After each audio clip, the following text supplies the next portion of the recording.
கணவன் மனைவிக்குள்ளே இருக்கிற கருத்து வேறுபாடாக இருக்கட்டும், காதலர்களுக்குள்ளே இருக்கக்கூடிய கருத்து வேறுபாடுகளாக இருக்கட்டும், மனஸ்தாபம், மன அழுத்தம், இது எல்லாமே 1 தேதியிலிருந்து 13 தேதிக்குள்ளார சரியாகிறதுக்கான வாய்ப்புகளை கொடுக்கும். அதுபோக துலா ராசிக்கு துலா ராசியாதிபதினு சொல்லக்கூடிய சுக்கிர பகவான் கொடுக்காத யோகத்தை சனி பகவான் தருவாருன்னு சொல்லுவாங்க. அப்பேற்பட்ட சனி பகவான் உத்திரட்டாதி நட்சத்திரம் தன்னுடைய சுயசார 2வது பாதத்தில் 336 டிகிரியில் இருக்கிறவர் வக்ரகதியிலே உங்களுடைய ராசிக்கு 12வது பாவகத்தில் இருக்கக்கூடிய தனஸ்தானாதிபதியை பார்க்கிறார்.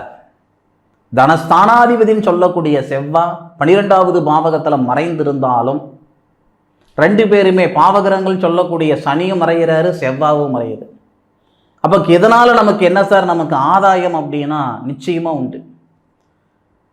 நீண்ட நாள் வழக்கு பிரச்சனை இருக்குது, அது விவாகரத்து வழக்கு பிரச்சனையாக இருந்தாலும் சரி, அதாவது இந்த மண்ணு மனை சார்ந்த வழக்கு பிரச்சனை இருந்தாலும் சரி,